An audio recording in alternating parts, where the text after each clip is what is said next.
Welcome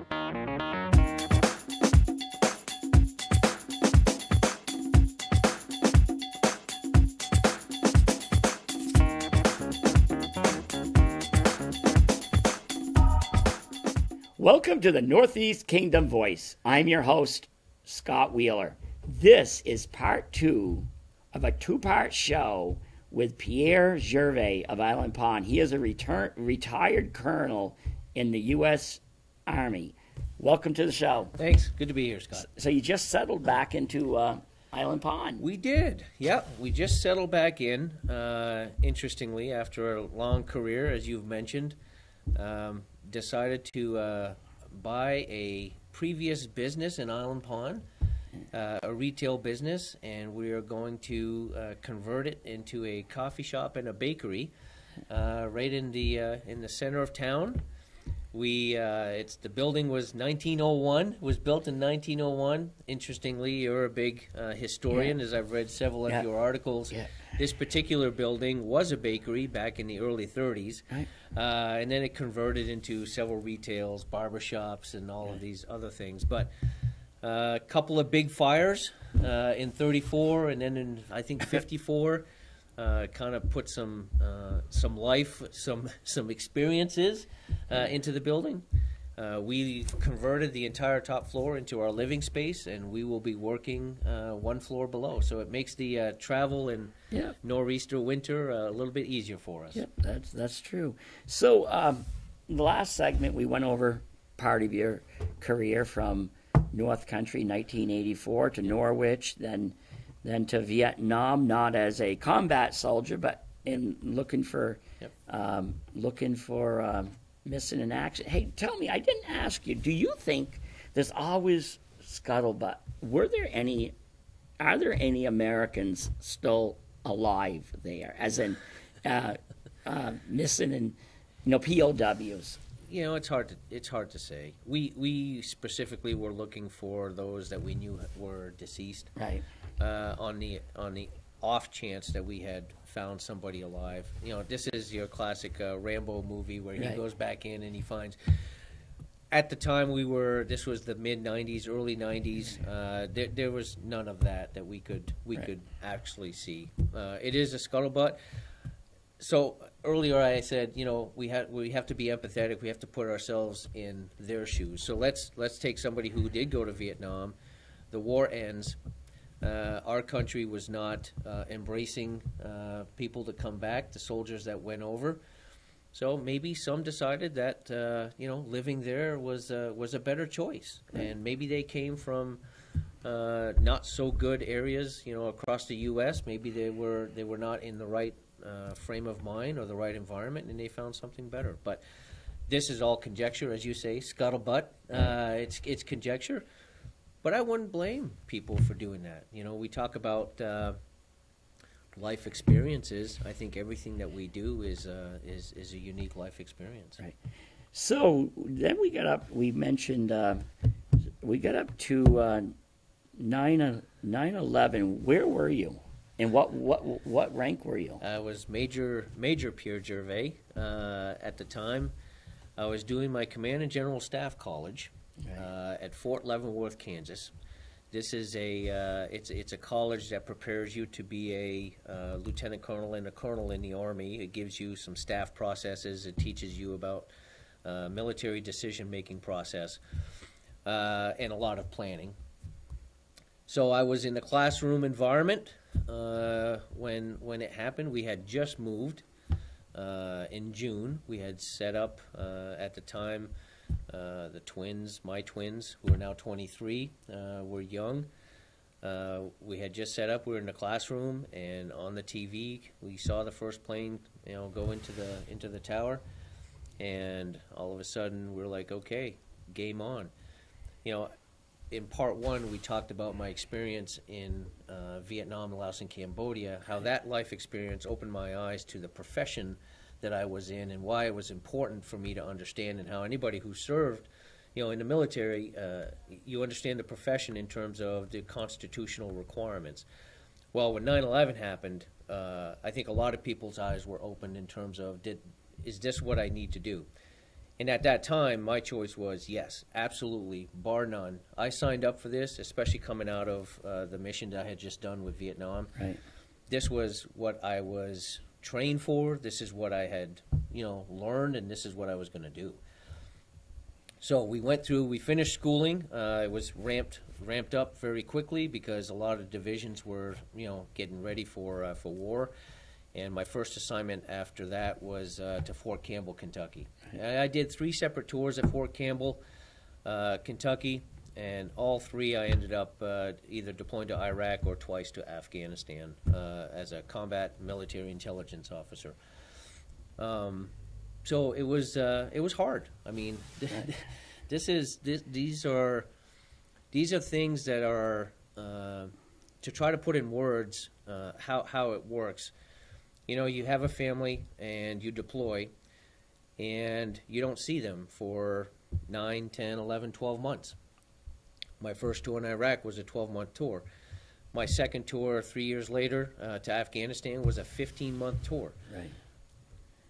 Separation from family, we were just talking about, your friend who has PTS, from Iraq. Separation from your family, and then going through what you go through, you develop a bond and camaraderie with friends who are going through the same things. Right.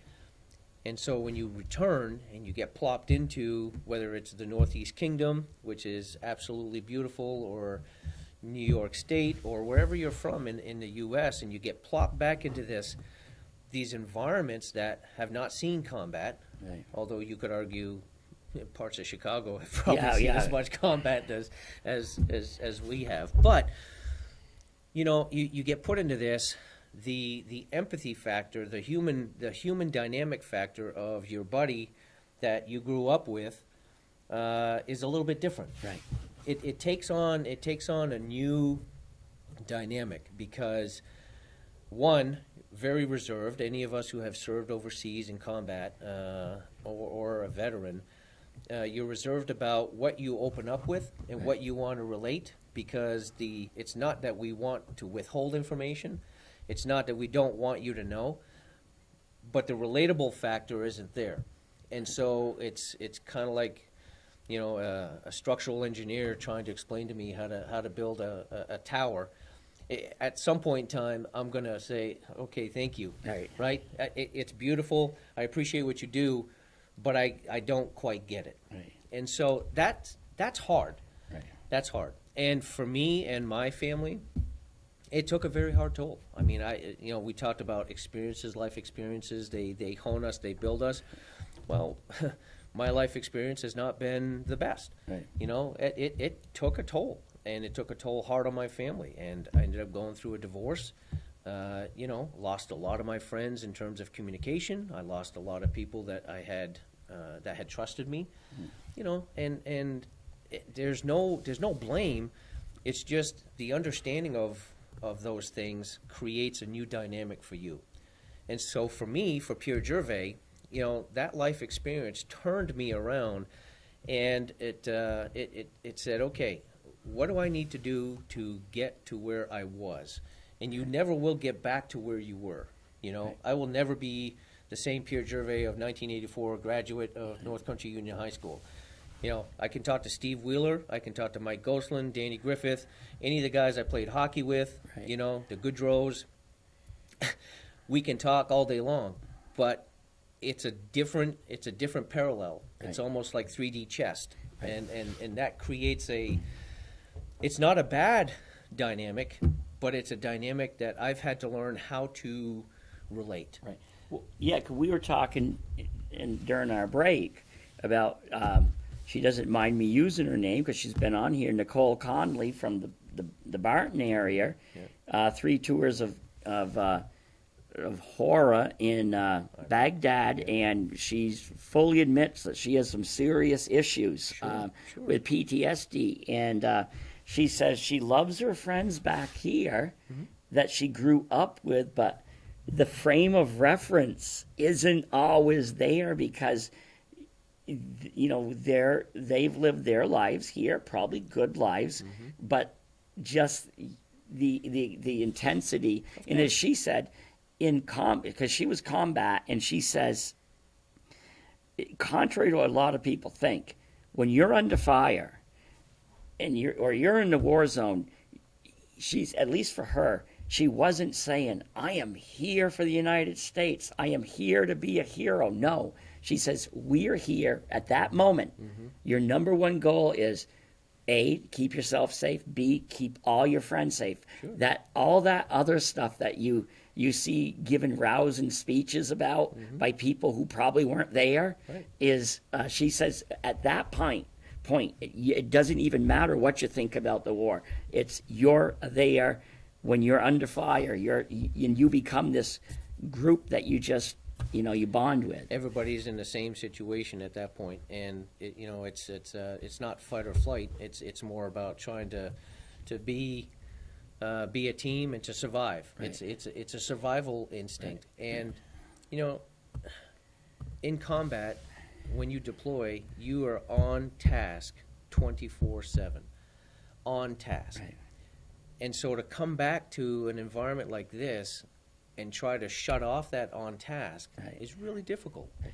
And so PTS, PTS happens whenever, obviously, just by the acronym itself, post-traumatic, any traumatic event that happens to a person will create a stressful anxiety response. Right. And you have to take that trigger, some sort of cognitive behavioral technique to counter that trigger in order to be able to survive in a new environment that you've been introduced to. Right. You see a car crash, you pull off the side of the road, and somebody is dying, and he dies in your arms. That's a traumatic event. Any person will take that event very differently. The human mind will operate differently. So it's not just combat. In my mind, people experience PTS in everyday lives, and we, as a human force, have to have emotional intelligence and some empathy to understand that. Put yourself in their shoes and then try to work through it from that perspective. Don't try to fix it. Don't try to rearrange it. Accept it for who they are, and then work from there. That to me is hard, and a lot of us have PTS, and it's not easy. There's TBIs. We talked about traumatic brain injury when it's a bomb blast or an IED or a grenade that goes off in proximity creates these concussive, brain injuries. So it happens. I was talking to another one of our graduates. I ran into him at the East Side. Tim Robers, who also retired from the. He was a Marine, right? No, I think he was Army Sergeant. Oh, he was. Okay. And he was over in Afghanistan. I know his. If I recall right, his look towards the future of Afghanistan. Because I asked him, I said, "Do you think Americans will someday be walking the streets of, say, Kabul or something like they do in Vietnam now?" And he did not think that would be happening anytime soon. No. What about Iraq? I think it's slowly changing.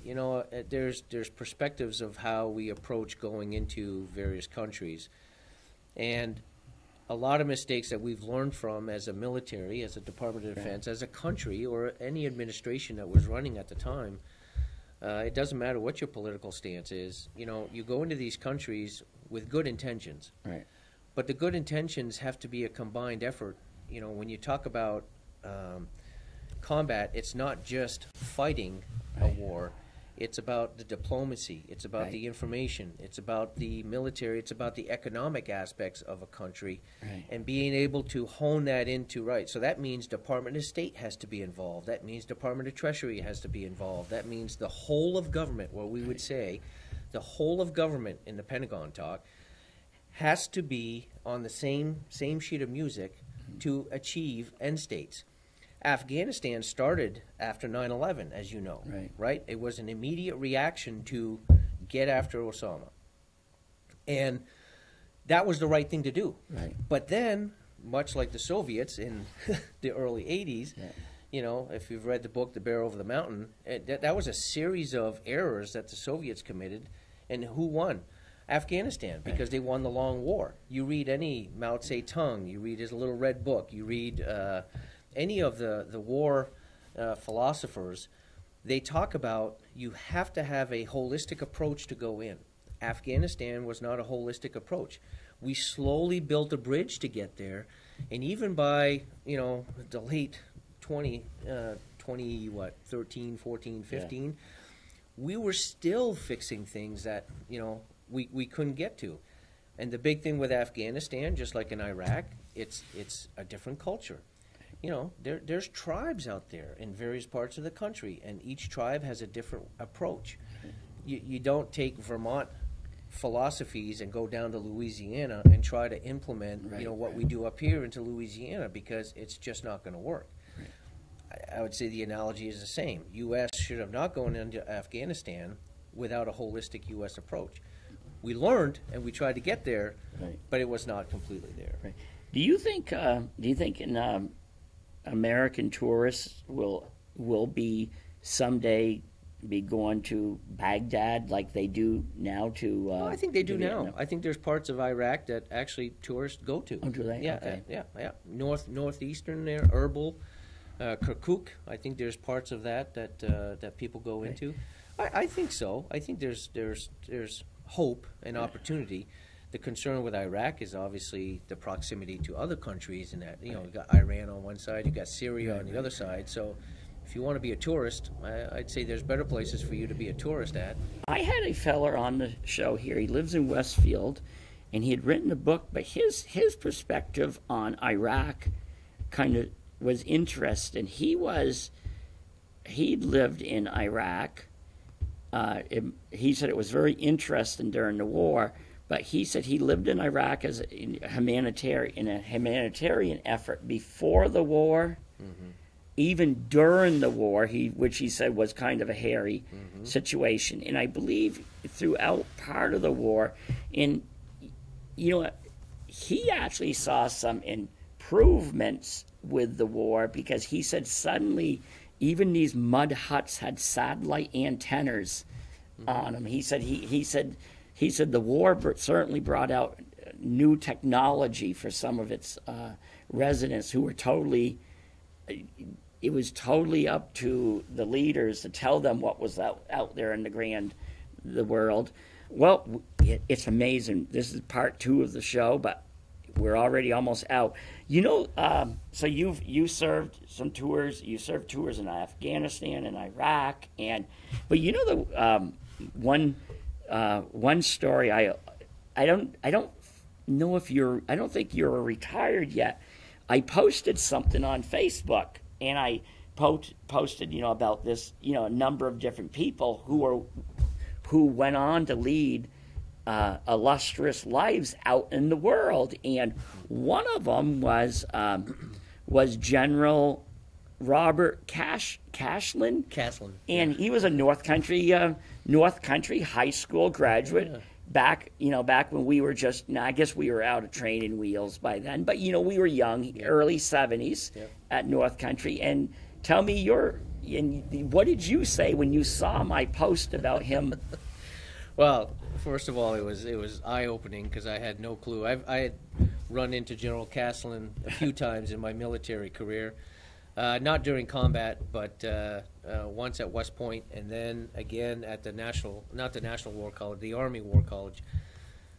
But you had posted something about him. Yeah, he was head of West Point at the time. He was head of West Point, and I had run into him afterwards, and I made a point to go up to him and say, I understand we're both Northeast Kingdom residents or previous residents. Yeah. And he laughed, and he goes, yeah. He said, where are you from? And I said, Island Pond. And we just it's funny. It's like, it's a small world. Yeah. You posted something else here just recently about getting on a plane and flying back and making myself a buddy next right, night. Exactly, and realizing how you two have a lot in common, but also how small of a world it is. I can recount, but it's the number of times that I've seen somebody, talked to somebody, and all of a sudden you start to put pieces together and you realize we're not so far apart. No. And I think obviously with technology and the social media out there, it makes the world a lot smaller. And I will say, and I know I've said this, I feel like I can say this. I've spent a lot of my career in one form of media or the other. I really think the national media is also an embarrassment. You have the, like, to me, I find you have the media wing of the Republican Party and the media wing of the Democratic Party, and there's really they have their own mission, and it's not reporting the news. And no, granted, you've traveled the world. You've traveled. Yeah, I was going to say, let me give you a little perspective on this, because this is a question that comes up all the time. Right. So I'm a military intelligence officer. Right. Okay. In order to provide commanders in combat, out of combat, or whatever, the proper intelligence. Right. Okay. What we would do is we would gather our sources. Okay. And sources, we would never provide information or do an attack or go against something as a single source. Right. So an example would be, we have human intelligence. So we have a lot of gatherers that go out there and they conduct gathering. They go talk to people. They canvass. They get information. That information comes back in a report. For me as an intelligence officer to take that report and to put 100% of my trust into that one report to attack a particular site, it would be... It just wouldn't work. It's not the way we do business. So what do? We use human intelligence. We use signals intelligence. We use imagery intelligence. We use measurements and signals intelligence, and you put those sources together to form a report, to form a summary, to form an analysis and an assessment, so that you are giving the commander, okay, an unbiased, fully sourced, okay, to best possible extent possible information, okay? Since I've done that, I've learned to take the media the same way. Right. If you are going to only watch Fox News and get that perspective, then you've only got a single source. Right. But if you're going to watch CNN, Fox News, MSNBC, the BBC, which is world news, which we're missing a lot of in the U.S. Yep. Oh, yeah. You know, you get your sources and you form an opinion from that and be able to have an assessment. I think that's a pretty good way of doing it. Granted, medias are biased, of course. I mean, it's all big business now, right? And it's been politicized. But you as an individual have that choice. That's the beauty of America. Right. You have a choice to look at various media sources, including you, and what you publish, and you take those sources and you go and make an opinion. Right. And that's okay. It's okay. Right. Because, like, to me, the media looks like they want, they talk about, it seems like they just really, because, they need money, they need headlines, they want to rip us apart.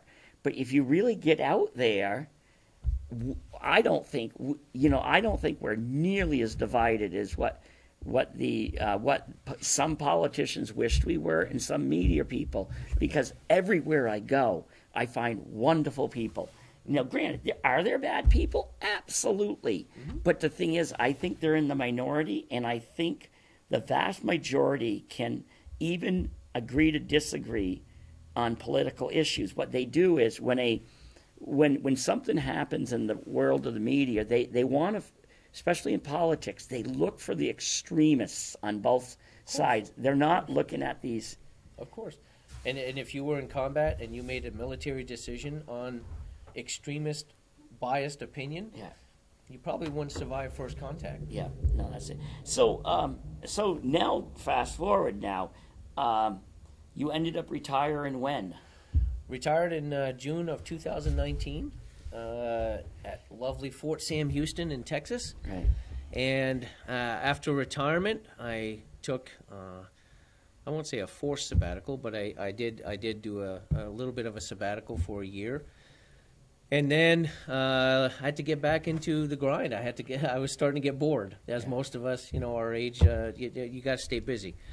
So I took a contract job and went to Saudi Arabia for 2 years. And I just got back from Saudi Arabia in December of this year. And what were you doing past year? What were you doing there? So we were helping the Ministry of Defense. Because I'm a military intelligence guy, we were helping to build their intelligence apparatus. And you were saying, like I was telling you about a friend who worked in Afghanistan, in Saudi Arabia, like 20 years ago, and she was talking about a Saudi Arabia that has. Well, you saw a Saudi Arabia that has changed a bit and more liberalized a little bit. It is. They still have, obviously, Saudi Arabia is the seat of the Muslim, the Muslim world. Right. With Mecca, the Quran, Muhammad, everything that the Muslims know as their religion comes out of Saudi Arabia. So you have a very religious aspect of Saudi Arabia. That's mixed in with now developing. Obviously, they have the oil. They have a lot of oil, and trying to put the two together is what I believe MBS is trying to do. He's the crown prince, and he's changing the dynamics where he understands that they can't survive on oil forever. They have to be self-fulfilling, and so he's trying to build from the inside out, and he's changing those dynamics. But things like alcohol are still a no-go. They're still a very religious. You still have your prayers 7 or 8 times a day that happen. You still have a very much a Muslim belief. But women are now allowed to drive. You don't have to wear the head scarves anymore. In fact, even an abaya, the full body covering, as long as your arms are covered and your legs, even for men. That's the way you go in. Yeah. So, like every other place that I've been to, it's their culture. Right. And so for us to go in and say it's wrong is we probably again don't have an empathetic look as to what they're going through. Right. But I can tell you it's changing. Is it the best? No. There's a lot of broken pieces in Saudi Arabia. There really is a lot of broken pieces. But they're working through it. Truth be told, we can look at our own country and we have broken pieces, and but no, you're right. You're absolutely right. So just a couple more minutes. Let's go now to your business. When is it opening? Well, that's a great question. I think if I applied my military intelligence and planning perspectives into running this business, I think we'd be starting in May.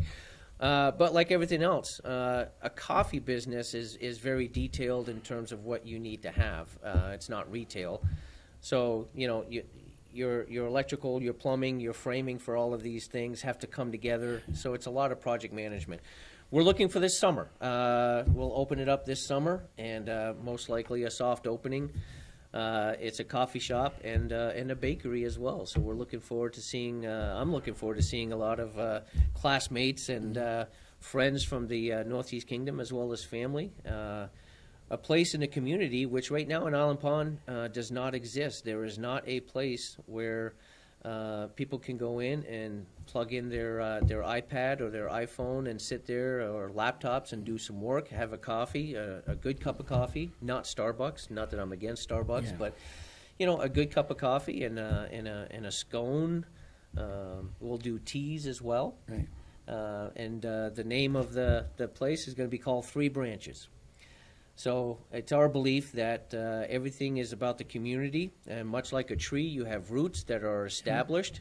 You have the trunk of the tree, which is the firmness of the community, and then the growth that happens. And so we're looking at it, as a triad. So Three Branches is not necessarily about a leaf or a branch or a tree. It's more about mind, body, spirit. Right. A lot of things come in threes, as you know, and so we decided to call it Three Branches. Oh, that's a good name. Yeah. So, welcome back to the Northeast Kingdom. Yeah, Scott, thanks for having me. This is it.